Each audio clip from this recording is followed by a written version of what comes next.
رو کارتش نوشته بود اسرائیل ملک الموت. ببخشید قربان، ببخشید، شرمنده. من اولین بار بود شما رو ملاقات میکردم، به جا نیاوردم.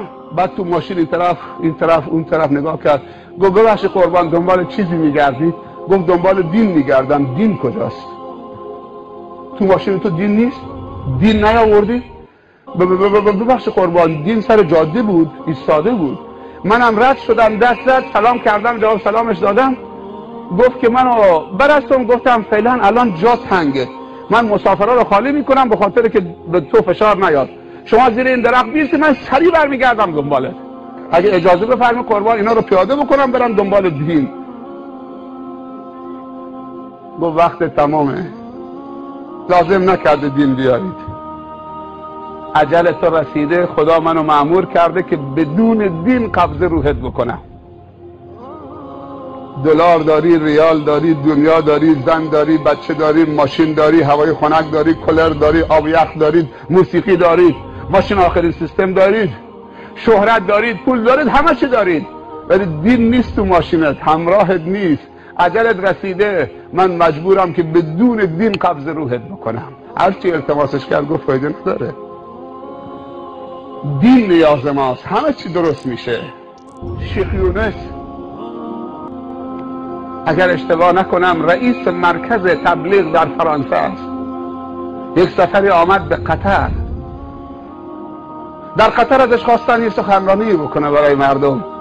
یک مثال زد، حالت مسلمان و واقعیت مسلمان، و گفت مسلمان امروز به یک سواره میماند که سوار ماشین آخرین سیستمه، تو جاده آسفالت و اتوبان استاندارد داره حرکت میکنه، ماشین کولردار، شیشه رو بالا کشیده، ضبط صوتش هم خیلی عالیه، بدون پارازیت، نوار موسیقی هم صداشو بلند، کاندیشنش هم شغال، زن و بچهش هم کنارش نشستن، شیشه رو بالا کشیده، خودش هم آوازخوانی میکنه همراه نوار، پا رو گاز گذاشته، هوای خنک داره میره.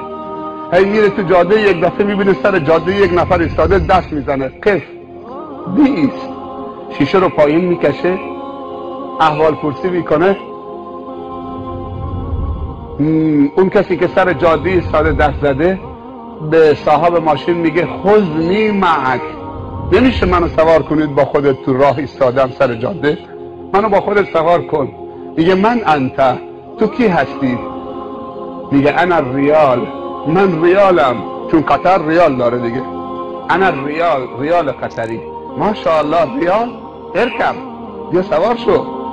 ریال سوار شد، کم کم داره شنگول میشه، شیشه رو بالا کشید، خیلی خوشحاله. همجور میره آواز میخونه، جلوتر یه نفر دیگه ایستاده دست میزنه، قف، شیشه پایین میکشه، میگه خذنی معک، نمیشه منو با خودت بگیری سوار ماشینت کنی؟ میگه من انت، تو کی هستی دیگه؟ میگه انا دلار، من دلارم. ماشاءالله، دلار. ریال آمد، خوشحال شدیم. حالا خود دلار دیگه خودت میدونی دلار چقدر قیمتشه. دلارم سوار شد، شیشه رو میکشه بالا، حالا دیگه فول به اوج رسیده دیگه، داره آواز میکنه، ویراج میده، نیم کلاس میکنه، نمیدونه چه کار بکنه. رفت جلوتر، یه نفر ایستاده دست زد، قف، شیشه رو پایین کشید، گفت خذنی معک، منو با خودت سوار کن. گفت من انت، تو کی هستی؟ گفت انا دنیا، من دنیا هستم، همه چی تومه، من کل دنیا با همه زرق و برقش آمدم به سوی تو، منو تحویل میگیری؟ آقا من کیم که سرکارخانه دنیا رو تحویل نگیرم؟ شما با این همه آرایش و این همه زیورالات و این کمربند طلا، خودش دنیای ارزش داره. نگاه کرد که جا نیست تو ماشین، به زن و بچهش گفت برید صندوق عقب، خانم دنیا میخواد کنار دستم بنشینه، بغل دستم. بفرما خانم. حالا خانم دنیا نشسته کنار دستش، این عطر رو از کلمش دیوانش میکنه. این سر و صدای کلاهش هم دیگه، از اون طرف هم پشت سرش آقای ریال و آقای دلار هم نشستن. زن و بچه دیگه بیارزه شدن، خفه تو صندوق عقب. رفت جلوتر که یه نفر دیگه ایستاده. نفر چندمه؟ حواستون جمعه؟ نفر چندمه؟ بچه ها فقط جواب بدن. نفر چندمه؟ نفر اول که بود؟ آفرین، مال خودشه. نفر دوم که بود؟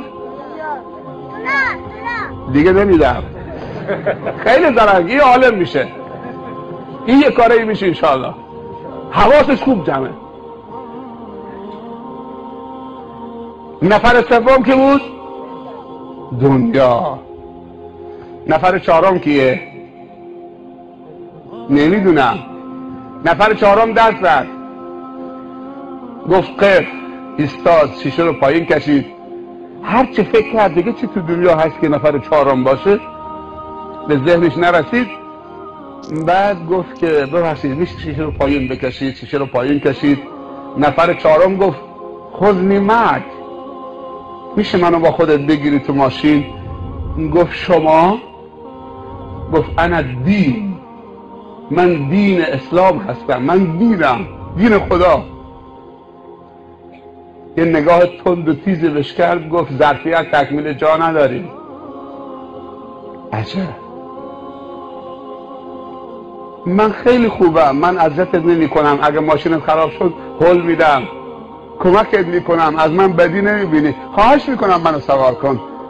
گفت آقا میگه تو هر پالید نمیشه کرید. میگم جا ندارم، رو کلم بذارم؟ خب جلو که نمیشه گذاشت، این خانم نامحرمه، عقبم که جا تنگ میشه. آقای دلار و آقای ریال نشسته صندوق عقبم که ذره باشه دیگه نمیشه که. هر چی التماسش کرد گفت ظرفیت تکمیل و هر پالید نمیشه. شیشه رو بالا کشید و بعد گفت پشمالو ریشی نگاه بکن.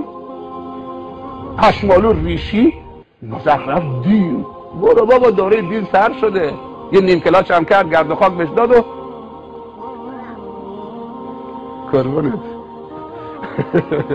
اینا کمک میکنن به منا، یعنی همیشه شنونده کمک میکنه به سخنران که به وجه بیاد. و رفت. معلومه که خانوادهشون براشون داستانهای خوبی میکشن دیگه. داستان چکمچکا برای بچه ها نکشید شبا.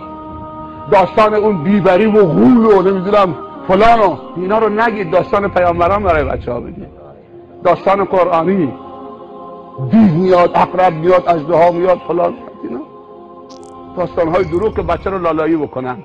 نه، داستان پیامبران بکشید تا بچه هایی که خوابن بیدار بشن، نخوابن، تا خواب از دشمنان بگیرن.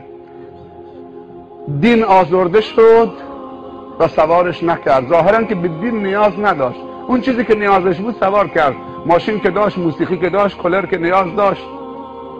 شما هم که گفتیم برکه میخوایم، حتما آب و خنک هم تو ماشینش بود. دقت بکنید. دلار هم که نیازش بود سوار شد، ریال هم سوارش بود، دنیا هم بود، زن بچه‌ش هم بود. دیگه چی میخواد؟ دیگه چیزی نیست تو دنیا که به طلبه. حالا دیگه شنگوله، گاوخ که مسخره از دین میکنه، حالا به دلار و دنیا میگه خوب کنفش کردم. نه، اینا ملاها خیلی پر رو هستن، ولی ما امروز کنف نشدیم. یه نفر رو کنف کردیم اینجا. اون کی بود؟ شیطان. شیطان امروز کنف شد تو روستای شما. هر کاری کرد شیطان که این برنامه برگزار نشه شد. الان بیرونه، اونجا داره خودشو به زمین میزنه. نشد که بساطشون رو به هم بریزن. حالا داره آواز میخونه، دیوانه شده، هذیان میگه، همینجور پا رو گاز 180 تا داره میره، 200 تا داره میره. یک دفعه دید که یک قوی الهیکلی ایستاده سر جاده وسط راه، یه چیزی دستشه. ایست. این دیگه نمیگه ایست خذنی معک، ایست قف. با قدرت میگه، خیلی هم قویه. ترمز زد، ایستاد. شیشه رو بکش پایین. شیشه رو پایین کشید. گفت اینا که سوارن. گفت آقا کی باشه؟ درست صحبت کن. خوب دقت بکنی. آقا کی باشه؟ درست صحبت کن. اینا کی باشن چیه؟ گفت منو نمیشناسی کیه؟ گفت هر کسی باشه برای خودتی، صدات بیار پایین. دست جیبش کرد، کارت در آورد. رو کارتش نوشته بود ازرائیل ملک الموت. ببخش قربان، ببخشید، شرمنده، من اولین بار بود شما رو ملاقات میکردم، به جا نیاوردم. بعد تو ماشین این طرف اون طرف نگاه کرد، گفت ببخش قربان دنبال چیزی میگردی؟ گفت دنبال دین میگردم. دین کجاست؟ تو ماشین تو دین نیست؟ دین نیاوردی؟ ببخش قربان، دین سر جاده بود، ایستاده بود، منم رد شدم، دست زد، سلام کردم، جواب سلامش دادم. گفت که منو برستم. گفتم فعلا الان جا تنگه، من مسافرها رو خالی میکنم به خاطر که به تو فشار نیاد، شما زیر این درخت بیستی، من سریع برمیگردم دنبالت. اگه اجازه بفرمی قربان اینا رو پیاده بکنم برم دنبال دین. گفت وقت تمامه، لازم نکرده دین بیارید، اجل تو رسیده، خدا منو مأمور کرده که بدون دین قبض روحت بکنم. دلار داری، ریال داری، دنیا داری، زن داری، بچه داری، ماشین داری، هوای خنک داری، کولر داری، آب یخ دارید، موسیقی دارید، ماشین آخرین سیستم دارید، شهرت دارید، پول دارید، همه چی دارید، ولی دین نیست تو ماشینت، همراهت نیست، اجلت رسیده، من مجبورم که بدون دین قبض روحت بکنم. هرچی التماسش کرد گفت فایده نداره، دین نیاز ماست، همه چی درست میشه. صلی علیک الله یا خیر الورى.